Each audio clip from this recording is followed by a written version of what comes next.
درود شریف پڑھ لیں۔ اللہم صلی علی سیدنا و مولانا محمد طب القلوب و دوائها وعافیۃ الابدان و شفائها و نور الابصار و ضیائها وعلی آلہ و صحبہ وبارک وسلم۔ صلاۃ و سلام علیک یا رسول اللہ صلی اللہ علیہ وسلم۔ تو دو چیزیں تو ادھار رہیں، انشاءاللہ مخصوص وقت پر اس کا تذکرہ ہوگا۔ سرکار دو جہاں صلی اللہ علیہ وسلم کی خصوصیات کا ذکر چل رہا ہے کہ تمام صفات کمال یہ کمال پاتے ہیں سرکار کے ساتھ متصف ہو کر کہ وہ کمال سے مکمل ہو گئے، لہذا محال ہے کہ کوئی حضور صلی اللہ علیہ وسلم کا مثل ہو، یہ بھی عقیدہ یاد رکھیں، یہ محال ہے۔ چنانچہ المعتقد المنتقد میں یہ عقیدہ مذکور ہے، وَمِنَ الْمَعْلُومِ اسْتِحَالَةُ وُجُودِ مِثْلِهِ بَعْدَهُ، آپ کے مثل کا موجود ہونا یہ محال ہے۔ جو کسی صفت خاصہ میں کسی کو حضور کا مثل بتائے وہ گمراہ ہے یا کافر۔ تو بعض صفات ایسی ہیں جو ہمارے نبی صلی اللہ علیہ وسلم کے ساتھ خاص ہیں، اس صفت خاصہ میں کوئی بھی اگر سرکار کے مثل کسی کو مان لے تو بعض صورتوں میں وہ گمراہ ہوگا اور بعض صورتوں میں وہ کافر۔ جیسے ختم نبوت، خاتم النبیین ہونا، یہ ہمارے نبی صلی اللہ علیہ وسلم کا خاصہ ہے، اگر اس کا کوئی منکر ہو یا کسی اور کو خاتم مان لے تو وہ کافر ہو جائے گا۔ چلیے، حضور صلی اللہ علیہ وسلم کو اللہ عز و جل نے مرتبہ محبوبیت کبریٰ سے سرفراز فرمایا۔ محبوبیت کبریٰ کے مرتبے پر ہمارے نبی فائز ہیں اور یہ بہت ہی بلند و بالا مقام ہے۔ فرماتے ہیں کہ تمام خلق جویائے رضائے مولا ہے، جیسا کہ اعلیٰ حضرت فرماتے ہیں خدا کی رضا چاہتے ہیں دو عالم، خدا چاہتا ہے رضائے محمد۔ تو کل کائنات ساری مخلوق اللہ رب العزت کی رضا چاہتی ہے۔ تمام مخلوق جو آئے رضائے مولا ہے، یعنی تمام مخلوق ہم اللہ عز و جل کی رضا چاہتی ہے، اور اللہ عز و جل طالب رضائے مصطفیٰ ہے صلی اللہ علیہ وسلم، کہ اللہ رب العزت اپنے حبیب کی رضا چاہتا ہے، جیسا کہ سورہ والضحیٰ میں ارشاد فرمایا وَلَسَوْفَ يُعْطِيكَ رَبُّكَ فَتَرْضَىٰ۔ اور اس سے پہلے ہم نے درس میں بخاری وغیرہ میں یہ ذکر فرمایا تھا، قرآن مقدس کی آیت کریمہ کہ قَدْ نَرَىٰ تَقَلُّبَ وَجْهِكَ فِي السَّمَاءِ فَلَنُوَلِّيَنَّكَ قِبْلَةً تَرْضَاهَا، کہ اے محبوب تمہارے چہرے کا آسمان کی طرف پلٹنا ہم دیکھ رہے ہیں، تو ضرور تم پھیر لو اپنے چہرے کو اس قبلے کی طرف جو تمہاری مرضی ہے، یعنی تیری مرضی ہے کعبہ کو قبلہ بنانا تو تیری رضا پہ ہم راضی ہیں۔ رب کا حکم تو یہ تھا کہ بیت المقدس کی طرف چہرہ کر کے نماز پڑھو، محبوب چاہتے تھے کعبہ کو قبلہ بنا دیا جائے، تو رب فرماتا ہے محبوب جو تیری مرضی ہے اس کی طرف اپنا چہرہ پھیر لے۔ اب ایمان کی تازگی کیوں نہ ہو اور قربان کیوں نہ جائیں ہم اعلیٰ حضرت پر، کتنی پیاری بات آسان لفظوں میں سمجھا رہے ہیں کہ خدا کی رضا چاہتے ہیں دو عالم، خدا چاہتا ہے رضائے محمد۔ ہم اس قبلہ کی طرف نماز پڑھ کر خدا کی رضا چاہتے ہیں، ادائے صلاۃ رضائے مولا کے لیے ہے، مگر محبوب جس قبلہ کی طرف ہم چہرہ کر کے مولا کی رضا چاہتے ہیں وہ قبلہ بنا ہے تو محبوب کی رضا کے لیے، سبحان اللہ۔ اور یہ قبلہ بیت المقدس کو رب نے بنایا تو ہونا تو قبلہ کعبہ کو تھا، مگر رب نے بیت المقدس کو قبلہ بنایا اور پھر رب اپنے محبوب کی رضا پر کعبہ کو قبلہ بنا دیا۔ کیوں بنایا؟ اس کی وجہ خود رب نے قرآن مقدس میں بیان فرمائی، وَمَا جَعَلْنَا الْقِبْلَةَ الَّتِي كُنْتَ عَلَيْهَا إِلَّا لِنَعْلَمَ مَنْ يَتَّبِعِ الرَّسُولَ وَمِمَّنْ يَنْقَلِبُ عَلَىٰ عَقِبَيْهِ وَمَنْ يَنْقَلِبُ عَلَىٰ عَقِبَيْهِ فَلَنْ يَضُرَّ اللَّهَ شَيْئًا۔ وما جعلنا القبلۃ التی کنت علیہا، اے محبوب ہم نے اسے جس قبلے پہ تم تھے ہم نے اسے قبلہ نہیں بنایا مگر اس لیے تاکہ ہم دیکھیں، ہم جان لیں، امتحان لے لیں، ہے نا. ما جعلنا القبلۃ التی کنت علیہا الا لنعلم، تاکہ ہم امتحان لے لیں، من یتبع الرسول، کہ کون میرے محبوب کی پیروی کرے گا اور کون الٹے پیر واپس پھر جائے گا، اور جو شخص میرے محبوب کی اطاعت سے پھر جائے، الٹے پیر پلٹ جائے، وہ اللہ کا کچھ نقصان نہ کرے گا، کچھ نہ بگاڑے گا، ہے نا. فلن یضر اللہ شیئا ومن ینقلب علی عقبیہ فلن یضر اللہ شیئا، جو اپنے میرے محبوب کے حکم سے سرتابی کر لے، منہ پھیر لے، وہ اللہ کا کچھ نہ بگاڑ سکے گا. کہ محبوب جب تم بیت المقدس کی طرف نماز پڑھو گے، پھر نماز ہی میں تم پھر جاؤ گے کعبہ کی طرف، تو جو سچے دل سے تیری محبت کرتے ہیں اور تیرے تابع دار ہیں، وہ یہ نہ سوچیں گے کہ ادھر کیوں ادھر کیوں، بس تو جدھر گیا ادھر ہی تیرے چاہنے والے مڑ جائیں گے. ہوا یہی کہ کمزور ایمان والے یہودیوں کے فتنے میں آ گئے کہ محمد کو دیکھو جب چاہتا اپنی مرضی سے بیت المقدس کی طرف نماز پڑھتے ہیں اور جب چاہتے ہیں کعبہ کو قبلہ بنا لیتے ہیں. سوالات اٹھنے شروع ہوئے تو رب نے فرمایا یہ تمہارا امتحان تھا. تو کل کائنات رب کی رضا چاہتی ہے اور رب اپنے محبوب کی رضا چاہتا ہے. چنانچہ یہ حدیث پاک میں بین ہی یہی الفاظ موجود ہیں، کلہم یطلبون رضائی وانا اطلب رضاک یا محمد، سب لوگ میری رضا چاہتے ہیں اور اے محبوب میں تیری رضا چاہتا ہوں. اللہ اکبر. اور ایک حدیث پاک میں یہ بھی آیا، یا محمد انت نور نوری وسر سری وکنوز ہدایتی وخزائن معرفتی جعلت فداء لک ملکی من العرش الى ما تحت الارضین کلہم یطلبون ردائی وانا اطلب رداک یا محمد. سبحان اللہ سبحان اللہ. اے میرے محبوب محمد، پیارے آپ پیارے، تو میرے نور کا نور ہے، میرے سر کا سر ہے، میری ہدایت کا خزانہ ہے، میری ہدایت و معرفت کا خزانہ ہے. میں نے اپنی تمام بادشاہت کو عرش سے لے کر زمین کی تہوں تک سب تجھے پر فدا کر دیا. سب میری رضا چاہتے ہیں اور میں تیری رضا چاہتا ہوں. میرے نبی صلی اللہ علیہ وسلم کے تعلق سے محبوب رب العالمین سیدتنا ام المومنین عائشہ صدیقہ رضی اللہ عنہا فرماتی ہیں، واللہ ما ارى ربک الا یسارع لک فی ہواک، اللہ کی قسم میں آپ کے رب کو دیکھ رہی ہوں کہ وہ آپ کا رب آپ کی خواہشات کو پورا کرنے میں جلدی کرتا ہے. یعنی یا رسول اللہ میرے محبوب، ادھر آپ کچھ چاہتے ہو، خواہش کرتے ہو، ادھر آپ کا رب آپ کی خواہش کو پورا کر دیتا ہے. اللہ اکبر. بخاری شریف کی یہ حدیث پاک ہے، ما ارى ربک الا یسارع فی ہواک، میں آپ کے رب کو دیکھ رہی ہوں کہ آپ کا رب آپ کی خواہش کو پوری کرنے میں جلدی کرتا ہے. سبحان اللہ. یہ شان ہے مصطفیٰ جان رحمت صلی اللہ تعالی علیہ وسلم کی. چلیے پھر پڑھ لیں، خدا کی رضا چاہتے ہیں دو عالم، خدا چاہتا ہے رضا محمد.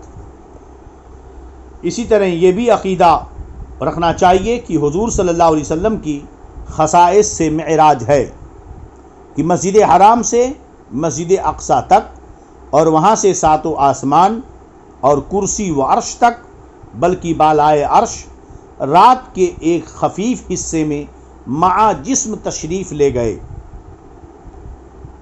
یعنی کہ یہ آپ کے خصائص میں سے ہے کہ جسم کے ساتھ ہمارے نبی صلی اللہ علیہ وسلم مسجد حرام یعنی مکہ شریف مسجد حرام سے بیت المقدس مسجد اقصی تک، وہاں سے ساتوں آسمان، کرسی، عرش تک، بالائے عرش تک رات کے خفیف سے یعنی تھوڑے سے حصے میں جسم کے ساتھ تشریف لے گئے.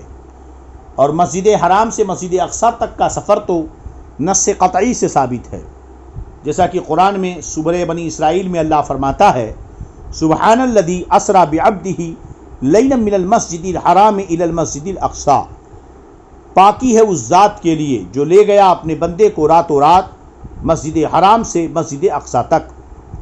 اس آیت کریمہ میں جو لیلن کا لفظ ہے، لیلن اس میں لیلن کے لام پر جو تنوین ہے تقلیل کے لیے ہے، یعنی رات کے تھوڑے سے حصے میں عبد جسم اور روح کے ساتھ بندے پر بولا جاتا ہے، یعنی کہ مسجد حرام سے مسجد اقصی تک کا سفر جسمانی یہ قرآن مقدس سے ثابت ہے، اور اس کے بعد احادیث صحیحہ اور متواترہ سے ثابت ہے۔ چنانچہ حدیث پاک میں مسلم شریف کے اندر یہ حدیث پاک، بخاری میں حدیث پاک موجود ہے، حدیث صحیحہ کے ساتھ سرکار فرماتے ہیں میرے ساتھ جو ہے آسمان دنیا پھر تک جو ہے جبریل چلے، پھر وہاں سے دوسرے آسمان تک، پھر وہاں سے مجھے لے کر چلے تیسرے آسمان تک، پھر مجھے لے کر چڑھے چوتھے آسمان تک، پھر مجھے لے کر چڑھے 5ویں آسمان تک، پھر مجھے لے کر چڑھے چھٹے آسمان تک، پھر مجھے لے کر چڑھے 7ویں آسمان تک، پھر اس کے بعد اس کے اوپر لے گئے۔ کہاں لے گئے؟ کہاں تک گئے سرکار؟ اب وہاں سے 7ویں سے جہاں سے جس کے آگے جبریل کا بھی گزرنا تھا، اللہ ہی بہتر جانے، سدرۃ المنتہا آیا۔ اس کے بعد رب جبار جل وعلا رب العزت کی بارگاہ قرب خاص ہوئی، اور وہ قرب اتنا ہوا فتدلی کان قاب قوسین او ادنی فاوحی الی عبدہ ما اوحی، وہاں تک یہ سفر جاری رہا۔ تو مسجد حرام سے مسجد اقصی تک بیداری کی حالت میں صورت جسمانیہ کے ساتھ یہ سفر ہوا ہے۔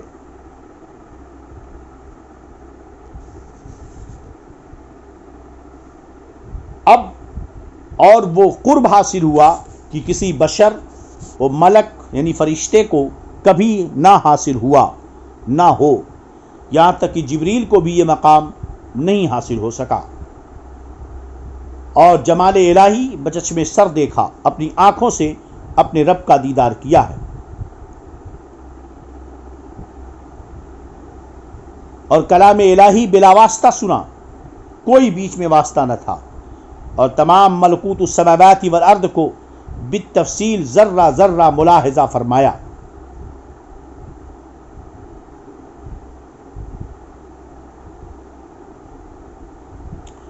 چنانچہ آپ نے اپنے رب کو اپنی ماتھے کی آنکھوں سے دیکھا۔ سورہ نجم میں اسی کا ذکر ہے، ما زاغ البصر وما طغی، یہ ایک وصف تھا سرکار کے پاس۔ اب اس تعلق سے کہ محبوب نے اپنے رب کو اپنی ماتھے کی آنکھوں سے دیکھا، حضرت ابن عباس فرماتے ہیں ان محمدن رأى ربہ مرتین، مرتن ببصرہ و مرتن بفؤادہ، کہ بے شک میرے آقا محمد عربی صلی اللہ علیہ وسلم نے اپنے رب کو 2 مرتبہ دیکھا، ایک مرتبہ اپنے ماتھے کی آنکھوں سے اور ایک مرتبہ دل کی آنکھوں سے۔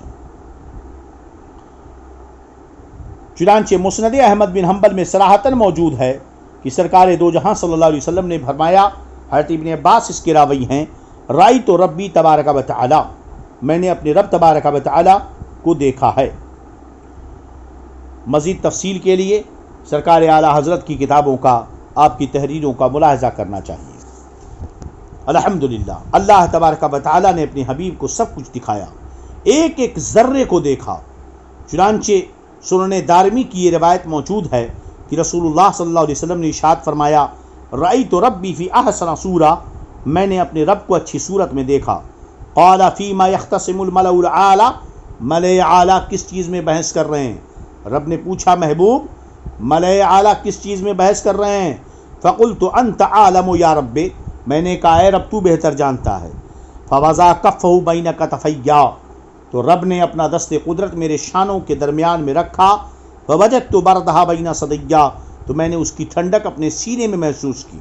فعلمت ما فی السماوات والارض، تو جو کچھ زمین و آسمان میں تھا سب میں نے جان لیا، ذرے ذرے کو میں نے جان لیا۔ سبحان اللہ سبحان اللہ۔ تمام مخلوق اولین و آخرین حضور صلی اللہ علیہ وسلم کے نیاز مند ہیں، سب سرکار کے نیاز مند ہیں، یہاں تک کہ حضرت ابراہیم خلیل علیہ الصلاۃ والسلام بھی۔ چنانچہ ترمذی شریف کی مشہور حدیث پاک اور صحیح مسلم شریف کی حدیث پاک آپ نے کئی بار سنی ہوگی، کہ جس کے بارے میں اعلیٰ حضرت فرماتے ہیں خلیل و نجی مسیح و صفی سبھی سے کہیں کہیں بھی بنی کہ یہ بے خبری کی خلق فری کہاں سے کہاں تمہارے لیے۔ حضرت ابو ہریرہ رضی اللہ تعالیٰ عنہ راوی ہیں کہ سرکار فرماتے ہیں انا سید الناس یوم القیامہ، میں سارے لوگوں کا قیامت کے دن سردار ہوں۔ پھر فرمایا وَهَلْ تَدْرُونَ بِمَا ذَاكَ، جانتے ہو یہ کیا ہے؟ فرمایا یجمع اللہ تعالی یوم القیامت الاولین والآخرین فی صعید واحد، قیامت کے دن تمام اولون و آخرین کو اللہ تعالیٰ ایک میدان میں جمع کرے گا۔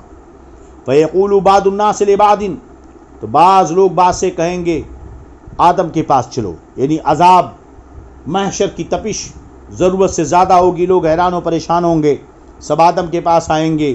آدم کہیں گے نفسی نفسی اذهبوا الی غیری، میں آج نفسی نفسی میں ہوں، جاؤ کسی اور کے پاس۔ اذهبوا الی نوح کے پاس آئیں گے۔ فیاتون نوحا، نوح کے پاس آئیں گے، فیقول لهم نفسی نفسی اذهبوا الی ابراہیم، سب حضرت نوح کے پاس آئیں گے، حضرت نوح کہیں گے نفسی نفسی جاؤ ابراہیم کے پاس، سب ابراہیم کے پاس آئیں گے۔ فیقول لهم، لوگ ان سے فریاد کریں گے، وہ کہیں گے نفسی نفسی اذهبوا الی غیری، جاؤ میرے علاوہ کسی اور کے پاس۔ سب آئیں گے حضرت موسیٰ کے پاس، موسیٰ کہیں گے نفسی نفسی اذهبوا الی عیسیٰ، جاؤ عیسیٰ کے پاس۔ سب کے سب حضرت عیسیٰ کے پاس آئیں گے، تو حضرت عیسیٰ ان سے کہیں گے نفسی نفسی اذهبوا الی غیری، اور ایک روایت میں اذهبوا الی محمد صلی اللہ علیہ وسلم، جاؤ محمد کی طرف۔ فیاتونی، تو سب کے سب میرے پاس آئیں گے۔ فیقولون، تو کہیں گے یا محمد انت رسول اللہ و خاتم الانبیاء، اے محمد آپ اللہ کے رسول ہیں، وہ خاتم الانبیاء ہیں۔ غفر اللہ لک ما تقدم من ذنبک وما تاخر، اللہ نے آپ کو اگلے پچھلے گناہوں سے بچا رکھا ہے۔ اشفع لنا الی ربک، ہمیں ہماری سفارش کیجیے اپنے رب کی بارگاہ میں۔ الا ترانا ما نحن فیہ، ہماری حالت آپ دیکھ نہیں رہے ہیں، کرم فرما دیجیے۔ الا ترا ما قد بلغنا، کہتے ہیں فاوتی تحت العرش، میں عرش کے نیچے پھر آئیں گے، فاقو ساجدا لربی، میں اپنے رب کے سجدے میں گر جاؤں گا۔ ثم یفتح اللہ علی ویلہمنی من محامدہ وحسن الثناء علیہ شیء لم یفتحوا لأحد قبلی، اللہ تعالیٰ کچھ کلمات حمد و ثنا کے دروازے کھولے گا اللہ، اور الہام فرمائے گا ایسے بہترین ثنا اور حمد کہ اس سے پہلے مجھ سے کسی کو نہیں سکھائے گئے ہوں گے۔ ثم یقال، جب میں اس طریقے پر اپنے رب کی حمد کروں گا تو کہا جائے گا یا محمد ارفع راسک سل تعطا اشفع تشفع، اے محمد اپنے سر کو اٹھاؤ محبوب، مانگو دیا جائے گا، سفارش کرو سفارش قبول کی جائے گی۔ فارفع راسی فاقول، میں اپنا سر اٹھا کر کہوں گا یا رب امتی یا رب امتی یا رب امتی، اے میرے رب میری امت، اے میرے رب میری امت۔ فیقال، کہا جائے گا یا محمد ادخل الجنت من امتک، جا اپنی امت کو جس سے چاہے جنت میں داخل کر دے، من لا حساب علیہ، جس پر کوئی حساب نہیں۔ اے ہے بہرحال یہ بڑی لمبی حدیث ہے، جہاں پر کہنے کا مطلب یہ ہے کہ سب لوگ نبی کے، ہمارے نبی کے نیاز مند ہوں گے، یہاں تک کہ خلیل بھی جو ہے نیاز مند ہوں گے ہمارے نبی کے۔ دوسری روایت جو اسی صحیح مسلم کی ہے، میرے آقا فرمائیں گے اللہم اغفر لامتی، اللہم اغفر لامتی واخرت الثالث لیوم یرغب الی الخلق کلہم حتی ابراہیم علیہ السلام۔ اللہ اکبر اللہ اکبر، ہے نا؟ تو جتنے بھی اولین و آخرین میں گزرے ہیں سب ہمارے نبی کے نیاز مند ہیں، یہ شان ہے مصطفیٰ جان رحمت صلی اللہ علیہ وسلم کی۔ قیامت کے دن مرتبہ شفاعت کبریٰ حضور صلی اللہ علیہ وسلم کی خصائص سے ہے۔ شفاعت کبریٰ یعنی شفاعت کا دروازہ جہاں سے کھلے گا، یہ ہمارے نبی کے ساتھ کے خصائص میں سے ہے کہ جب تک حضور صلی اللہ علیہ وسلم فتح باب شفاعت نہ فرمائیں گے، یعنی شفاعت کا دروازہ سرکار نہ کھولیں گے، کسی کو مجال شفاعت نہ ہوگی،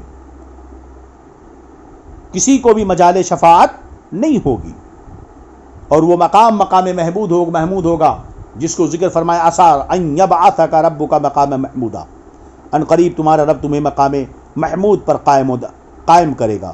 کیا ہے مقام محمود؟ حضرت ابن عباس فرماتے ہیں مقام الشفاعہ، وہ مقام شفاعت ہے جہاں سارے لوگ جمع ہوں گے، اہل محشر سب اولین و آخرین مل کر کے حمد و ثنا کر رہے ہوں گے، ہے نا، تو مقام محمود اللہ تبارک و تعالیٰ اپنے محبوب کو عطا فرمائے گا۔ اور اسی کی دعا ہم اذان کے بعد دعا میں پڑھتے ہیں۔ سرکار فرماتے ہیں کہ جو اذان سن کر درود پڑھے اور میرے لیے دعا کرے، میں قیامت کے دن اس کی شفاعت کروں گا۔ وہ کیا؟ اللہم رب ہذہ الدعوۃ التامہ۔ اذان کے بعد پہلے درود پڑھیں، اس کے بعد پڑھیں اللہم رب ہذہ الدعوۃ التامہ والصلاۃ القائمہ آت سیدنا محمد الوسیلۃ والفضیلہ والدرجۃ الرفیعہ وبعثہ مقاما محمودا الذی وعدتہ۔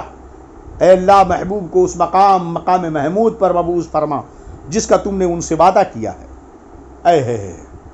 تو یہ مقام محمود ہے۔ میرے نبی فرماتے ہیں میں اس کی شفاعت کروں گا قیامت کے دن۔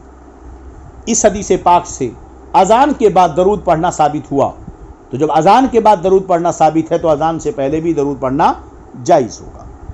اگر کوئی چیز اس کے بعد ناجائز نہیں تو پہلے کیوں ناجائز ہوگی؟ مگر یہ کہ تھوڑا فرق کر لیا جائے، وقفہ کر لیا جائے۔ چلیے، کسی کو شفاعت کی مجال نہ ہوگی، بلکہ حقیقتاً جتنے شفاعت کرنے والے ہیں حضور کے دربار میں شفاعت لائیں گے، سب کے سب بارگاہ مصطفیٰ میں شفاعت لے کر کے آئیں گے۔ اللہ عز و جل کے حضور یعنی اللہ کی بارگاہ میں مخلوقات میں صرف حضور صلی اللہ علیہ وسلم شفیع ہیں بس، اور یہ شفاعت کبریٰ مومن، کافر، مطیع، عاصی سب کے لیے ہے، سب کے لیے۔ یعنی شفاعت کبریٰ وہی قیامت کی ہولناکی سے سب کو نجات ملے گی۔ میدان محشر میں جو سورج سوا نیزے کے نیچے ہوگا، زمین تابے کی ہوگی، لوگ پسینے میں ڈوبے ہوں گے، کوئی گردنوں تک، کوئی سینے تک، کوئی کمر تک، ہے نا، نفسی نفسی کا عالم ہوگا۔ رب تبارک و تعالیٰ اپنی پوری جلال کے ساتھ، ایسا جلال کبھی نہ ہوا، رب تبارک و تعالیٰ اس جلال کے ساتھ قائم ہوگا ہوگی کہ اس مشکل سے اس مشکل گھڑی میں اسی چیز سے لوگ سرکار کی شفاعت ہی سے نکلیں گے کہ اس کے بعد ہی حساب و کتاب ہوگا۔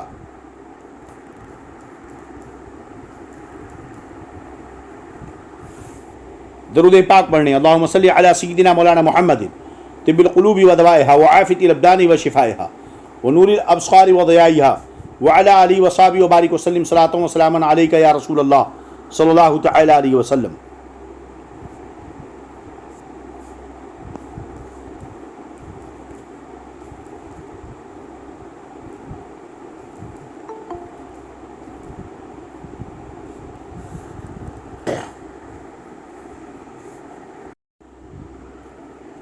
بہرحال تو یہ شفاعت سب کے لیے ہوگی۔ آپ حیران ہوں گے کہ مومن، کافر، عاصی، پاپی سب کے لیے کیوں؟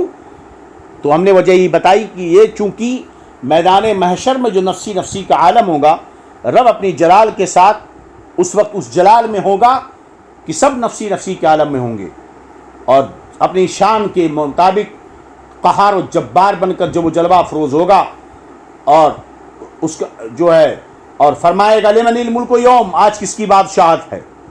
سب خاموش ہوں گے، کسی کو جو آئے تاب نہیں، بات کرنے کی مجال نہیں۔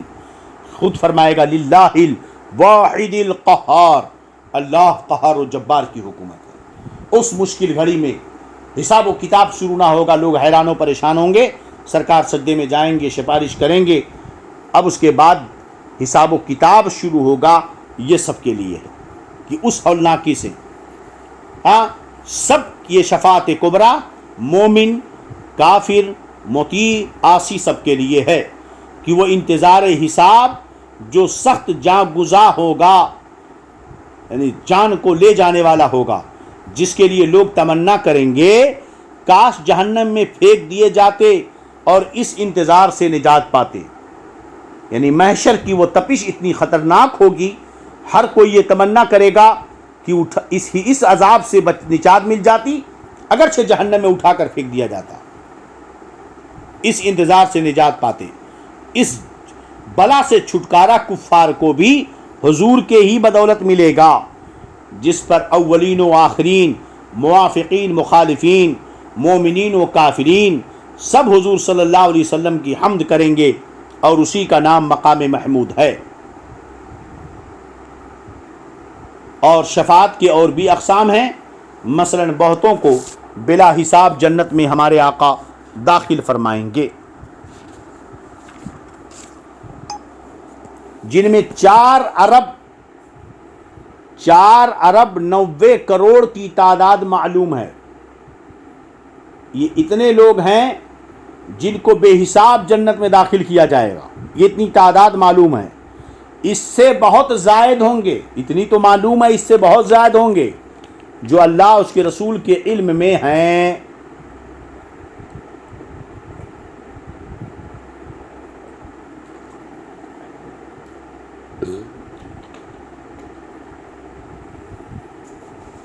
چلیے،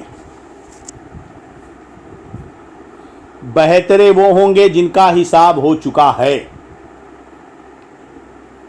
اور مستحق جہنم ہو چکے، ان کو جہنم سے میرے آقا بچائیں گے۔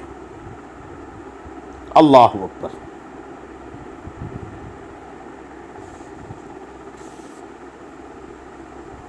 سب کو ایک ایک کر کے جہنم سے نکالیں گے۔ ایسے ایسے بھی لوگ جن پر جہنم واجب ہو چکی ہے۔